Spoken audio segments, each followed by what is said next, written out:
Okay, moving on to example 2 on the cash flow statement. And I'm going to work, by the way, I'm going to work 3 examples with you here on video. But on Canvas, there's examples 4 and examples 5 in a spreadsheet. And you can work those on your own, and the answers are also on that spreadsheet. Well, in fact, it will look just like this one. Here's a cash flow statement. Here the answer. Here's the balance sheet and income statement here. Next tab is the cash flow answer. And there's even one of these templates on there that you can use as well. So again, this is example 2 here. And I'm going to try to blow this up in a minute, but I want to make sure you know, here's the balance sheet here, here's the income statement, and property, plant, and equipment, long-term debt, and retained earnings have been rolled forward because some of those changes are going to go in multiple directions, and that's how it works in the real world too. So let's get started. I'm going to blow this up so maybe you can see it a little better. Again, as I said, for example 1, you might want to print this off. This is available to you on Canvas. Print off the income statement, balance sheet. It might make it easier to follow along here. Let's see if this is going to work. Maybe not. I'm going to have to go down one more notch. Okay. Seems like I should be able to go up one notch here. Now let's try this. That is not going to work. Ah, there we go. I'll make the net income a little closer. And then here we go. I think this will work. Hopefully, I don't know how well you can see this. Depends on the size of your monitor probably, but it is what it is at this stage. Okay, we're again using the indirect method, meaning we start with net income and come up with changes. Let me say this. If we start with net income, we add or subtract non-cash items first, and then we look at the changes in the current assets and the current liabilities, and we get to net cash from operating answers. It will be exactly the same answer as the direct method, but the direct method will have different line items. Cash received from customers, cash paid to employees, and that's the direct line item. But again, 95% of companies use the indirect method, and so that's what I'm going to teach you here. And so here we go. It's kind of a little bit of a logic. All of Intermediate 2 is a little bit of a logic test for your accounting acumen. The training wheels are off now in intermediate accounting, and so you got to invest the time in the mental energy to figure this stuff out and get the logic there. That's very important around not only for this course but moving forward into your remaining accounting subjects, especially advanced accounting, tough one. So net income was 10 from the income statement. So I start there with my plus 10. Now, net income doesn't equal cash received, right? So we've got to, or paid, so we got to make adjustments here. Number 1, $25,000 reduction in expense to net income, but it was non-cash, it was depreciation expense. So I'm going to add that back, plus 25. We also have, let's see, a $5,000 gain on the sale of plant assets. Well, that's got to go in investing, so we got to pull that out of there. So that was a gain. It increased net income, so I'm going to subtract it, minus 5. And then now I'm in the easy, kind of like no-brainer work of making, just picking up my changes in my current assets and my current liabilities. Current assets will be in the opposite direction. Current liabilities will be in the same direction. So accounts receivable went down by 20. That's a plus 20. Think about it. So we collected stuff. That's why receivables went down. We collected more cash this year than what we sold in credit revenues. And so that's the logic behind it. Inventory went up by 5, and opposite direction, minus 5. One thing businesses want to do is manage their levels of inventory and not have too much inventory, and that's how you can generate cash flow. And that really matters to being a efficient and effective and a successful business. Prepaid expenses up 2, so minus 2. Now we're down to three current liabilities, of payables, salaries payable, and accrued liabilities. Minus 10, same direction, minus 10. Plus 2 for wages payable, so plus 2. In other words, there's $2,000 less we paid to employees than we expensed. And then accrued liabilities down by 5, same direction, minus 5. And if we add all these up, we're going to end up with plus 30 for cash flow from operations. Okay, now we're down into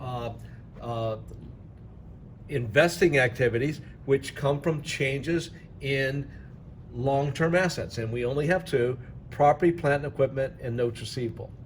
Now, property, plant, and equipment started with 225, increased by 50 to 275, so therefore we should have a minus 50 somewhere on the cash flow statement, but there's three things that happen. So this minus 50 is going to have to come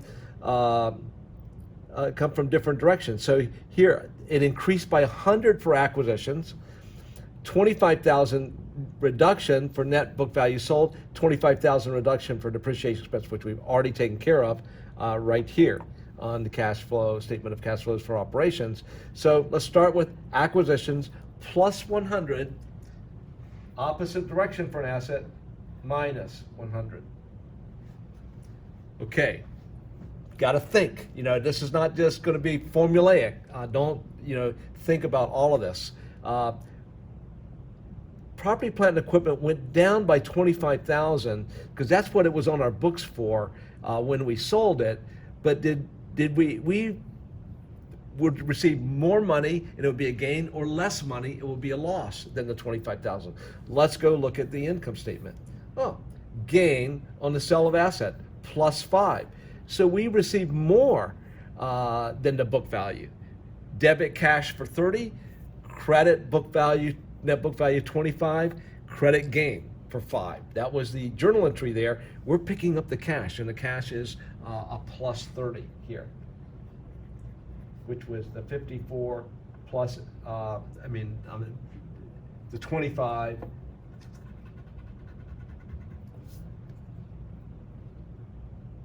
25, plus the 5 on the gain. Now, a loan to another company. Now let's look at this. There was a note receivable on our books at the end of last year, not there anymore. Went down by 25. Okay, let's use our logic. Went down by 25, must have been a plus 25. I can use that simple logic every single time. However, let's think about it. Someone owed us 25,000 and now they don't owe us anymore, it's zero. We must have received 25,000 in cash. Debit 25,000 in cash, credit notes receivable. We're picking up that's a plus 25 to cash because the net receivable went down and it's gone. Okay, now let's look at our cash flow from investing. Minus 100, plus 30, plus 25. That's going to end up being minus 45,000. And we're done with investing. Let's get down and let's look at our financing activities, which is long-term debt and equity. And so long-term debt went down by 60. Keep in mind, it went down by 60, so it's going to be a minus 60 on the cash flow statement, but it's going to be two pieces: plus 50 for new debt, minus 110 for payment of old debt. That does add. If you look at 50 minus 110, it ends up minus 60. So we got 50 of new debt, same direction, plus 50, and we paid off some old debt, minus 110. And let's see what happened in equity. Oh, look at this. We issued a whole bunch of common stock, $90,000. Common stock went up by 90. And so we, guess what? Debited cash for 90, credited equity for 90, credited common stock for 90. So that debit to cash, that's a plus 90. And we finally just left with dividends. And we see dividends were minus 5, same direction, minus 5. Notice that how retained earnings, I say every change on the balance sheet ends up somewhere on the cash flow statement. Well, what happened? Net income Now we started with that over in cash flow from operations, and now dividends are down here. So we've accounted for every dollar of change in the balance sheet over here in our cash flow statement. Now, plus 50, plus 90, minus 110, minus 5, and that's going to end up being a plus 25. What's the storyline for this business? Generated $30,000 of cash flow from ops, $45,000 from investing, and look at this. They paid off a whole bunch of debt here, and they issued new stock. And so that's kind of interesting that a big change in their capital profile here.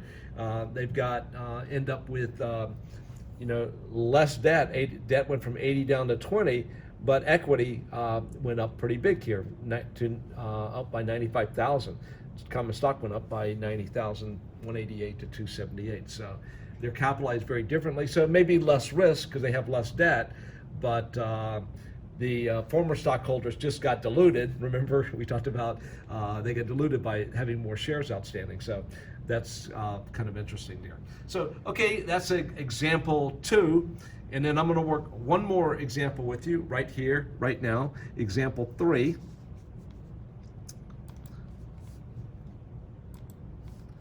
Pull that up here. And let's see if we can make it look good. So you, or bad, because you probably won't be able to see it any better than before here.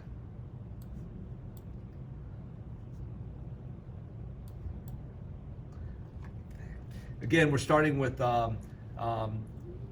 balance sheet and an income statement. We got a few things we have to kind of understand on the other side here, and from that we can generate a cash flow statement. So I would ask you to, hey, pause the video and be ready to you work this, and then come back and you can see me work it. See if I could get this bigger for you to see this a little better.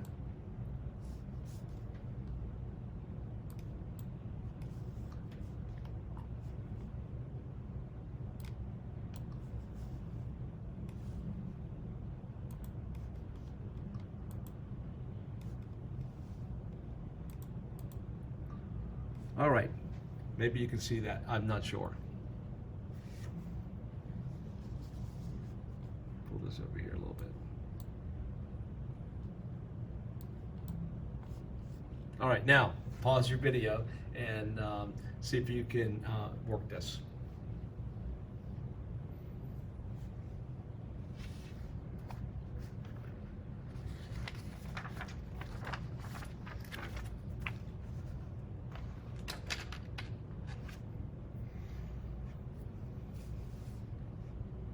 All right, example 3. So this is, by the way, even though this is online, this is exactly how I would operate the class with you. So let's just get started here.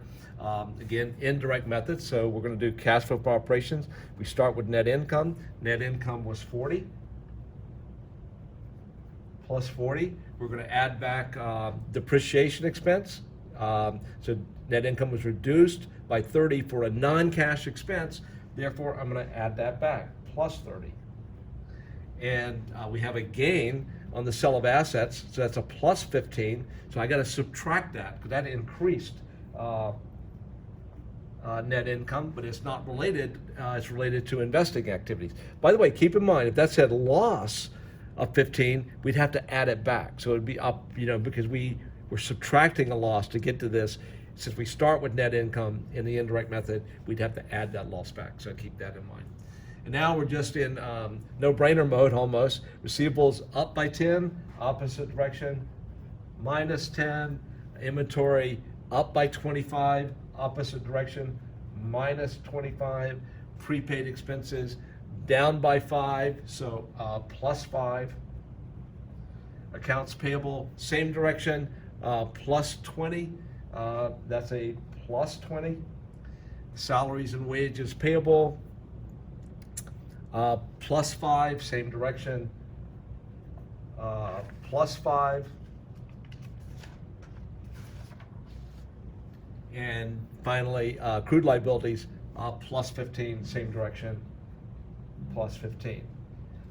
We add these all down and we get to a plus 65. So the business generated $65,000 of positive cash flow provided by the operating activities. We use a lot of different terms here. We'll say provided by is a positive, used by being a negative, positive cash flow is another one, cash inflow of $65,000 from operations. There are a lot of different terms you'll see here, but people generally know cash flow from operations is a key piece of information for investors.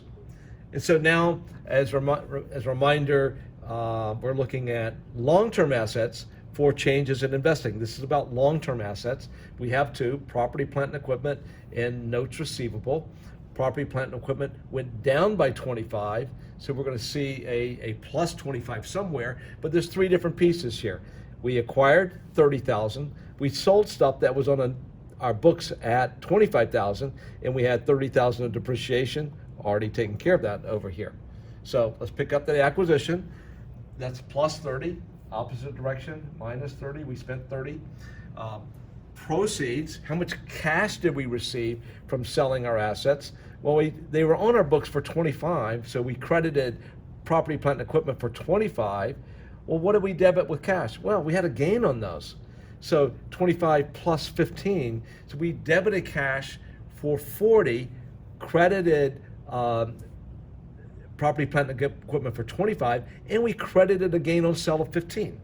So we care about the cash only for the cash flow statement. So that's going to be a plus 40. Keep in mind, if that was a loss, I'll just go back and talk about this for a second, I'm going to have 25, minus the loss to get to cash because we received less cash than our book value. Hopefully that's, as business people, that would be common sense for you and all of this is just pure kind of common sense. And then notes receivable went up by 15, means we loaned some more people cash, credit cash, debit notes receivable, and so that's a minus 15 to cash here. And we add these things down and we end up with $5,000 of cash used by operations, or negative cash flow. I hate to call it negative because we want companies to invest in the business. Now here, we actually sold more than we bought, which is kind of interesting. So it doesn't look like we're acquiring a lot of assets here. That could be a question for future growth of this business. All right, next, financing activities. Let's take a look at our long-term debt and our equity. So long-term debt went up by 25, and how did that happen? New debt of 125 and paid off old debt. Under the rules, we're required to break those two pieces out. So we've got plus 125 for new debt, but we paid off old debt minus 100. So we still have that $25,000 increase accounted for just in two different line items. And then common stock went up by 25, so we must have issued common stock. Keep in mind, debit cash, credit common stock account, 25,000, and so that's going to be a plus 25 here. And then finally, payment of dividends, minus 5. It's reduction in equity, same direction, minus 5. And we'll add these down, and we get to plus 45. And then finally, I don't know if I did this for the second example, I should have, but I think it's pretty, you can go back and do that on your own. But here we have a plus 65, minus 5, plus 45. So we have a $105,000 increase in cash. So what was our cash balance? Was 45 at the beginning of the year. Oh, look at this. It went up by 105 to 150.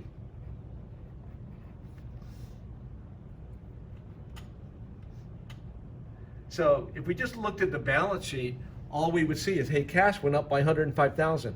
That would be almost meaningless to us. What happened to cash? Well, we generated $65,000 from operations, And we also issued some more debt. We didn't buy too much. That's like almost, investing is almost a wash at a -5. And so that tells us a lot more about the business than just looking at the change in cash. So the cash flow statement tells a story of the company. It's very important, and you definitely need to know how to do it. I think I shared with you in the lecture how several of my students have come back from their internships and said, man, one of the first things they asked me to do was a cash flow statement. Thank God I knew how to do that, and they were very grateful. I think I had another student who was interviewing, and they asked her, do you know how to do a cash flow statement? And she said, yes, I do. Now, we hadn't even done the cash flow statement, so she was betting that I would teach her, and I think she did quite well when she got to the company after we did all these examples here. So again, good luck on this exam and on the final exam. Really